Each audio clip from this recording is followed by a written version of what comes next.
Hi, everyone. Welcome to Tuesdays with Rachel. Thank you for joining me this week.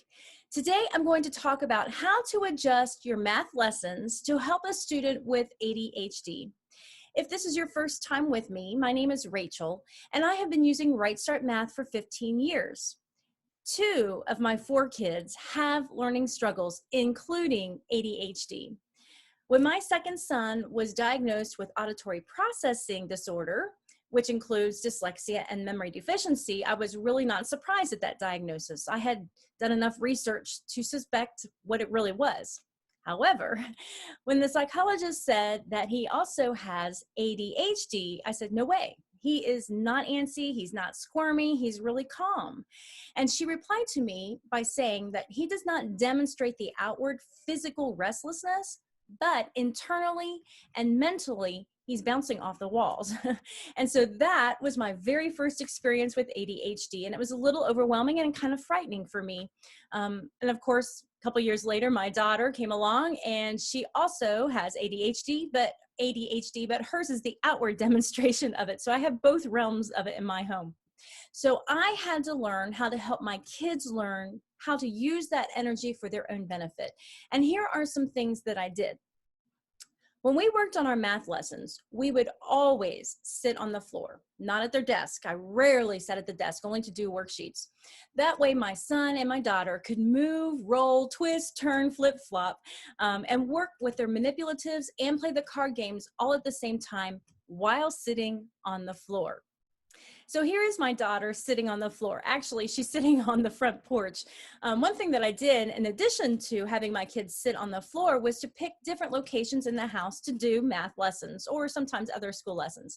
So we would sometimes sit on the floor right in front of their desk, or other times we'd go into another room, we would go into the kitchen, sit under the kitchen table or the dining room table. We would sit under the piano bench, or in this case, we would sit on the front porch or on the deck. So changing up, what I found is changing up a location also helps the child remain focused, in the sense that it's not the same old thing for them. Now you'll have to take a look at your children, because sometimes kids, if there's too much change, it affects their attention. So you kind of got to feel with your child. With my kids, they love to change, they love different. So moving the location was really good for us. But you may find that your child focuses better if they have the same routine every day.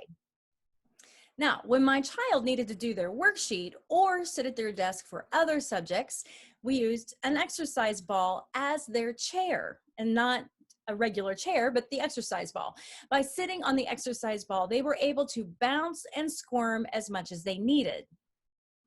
So here's a picture of one of my sons sitting on an exercise ball while he's doing a worksheet. Now, one thing I will say is when you use an exercise ball, of course they come in all sizes, but fill up the ball to the height that they need for their bodies and their desk, wherever they're sitting. So in this case, it's probably a little higher than I would have probably have liked, but he'd like to bounce a little bit more. So as you can see, it's pretty tall, but he really liked to bounce and roll on this. So that size actually fit him the best. Now, when we played math card games, I would add some activity to them as well. In fact, many of the games I turned into some form of a relay race or a running activity. One of my son's favorite math card games was Addition War. So when we played Addition War, or really any version of the war game, we would both turn two cards over. But before anybody answered the questions that were the problems that we turned over, my son would run to the back wall and then come running back and then tell me the answer. And that way it gave him a little bit of extra time to think about what the answer to the problem was. Also, because of the movement, his blood was moving, oxygen was getting to his brain, and so simply by adding that activity, he was learning his math facts better and retaining them longer. We would also do a similar thing when we worked with math facts practice worksheets.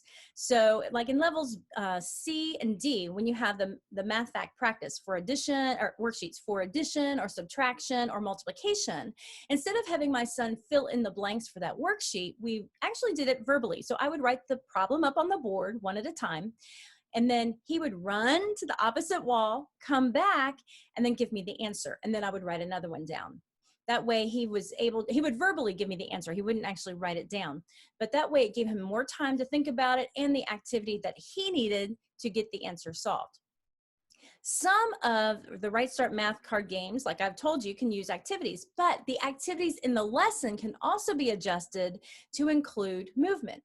When my daughter was working on her evens and odds in level A, we turned that activity into a hopscotch lesson. So here's what I mean. I would put in this case, it's dot cards, and I would put the dot cards in order, 1, 2, 3, 4, 5, 6 on the floor. Then if my daughter saw an odd number, she would jump next to that odd number with 1 foot. And then if the next number was an even number, she'd jump to it with 2 feet. So an odd number, she'd use 1 foot. An even number, she would use 2 feet.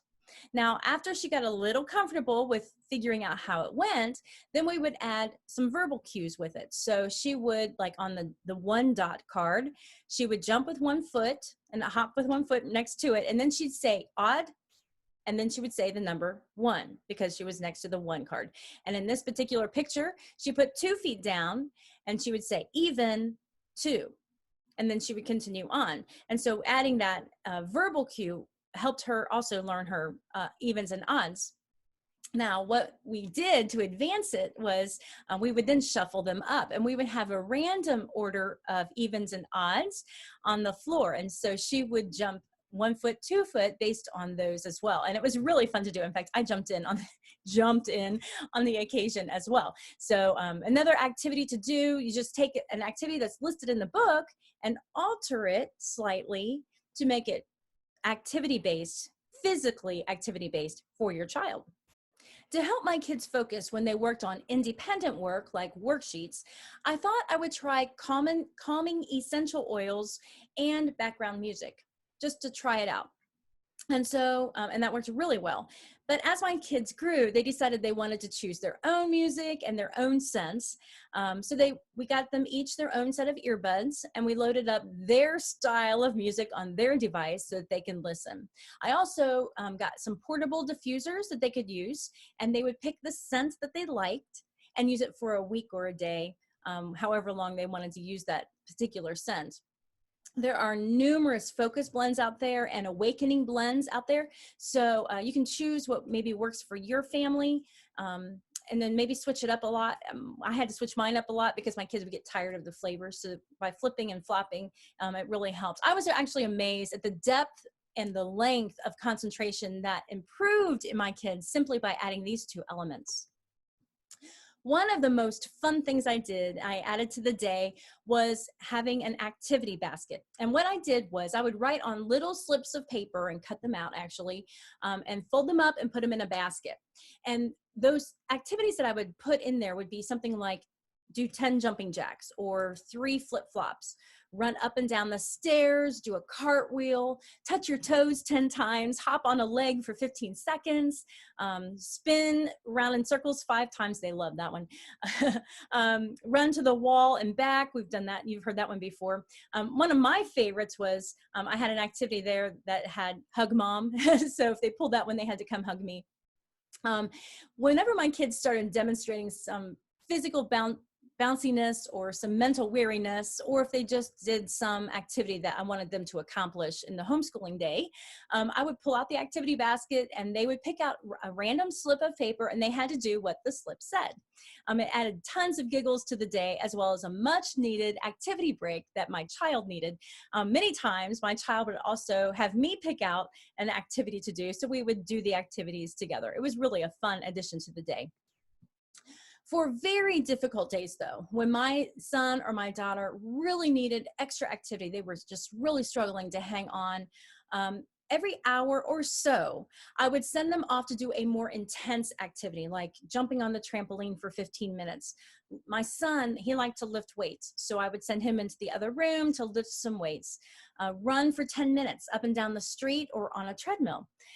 We have a Nerf basketball hoop hanging off of one of the doors in my house. And so sometimes I'll send them off and they would just shoot hoops for a certain period of time.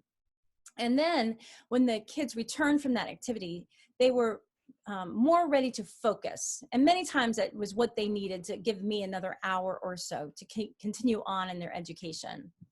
I hope this has given you some ideas of how to incorporate activity in your math class and in your child's other subjects as well. If you found this video helpful, it would be great if you click the like. And if you know someone who has a child with ADHD, maybe you can share this video with them so they have some activities to do with their children in their homeschooling. Until next time, have a great week, everybody.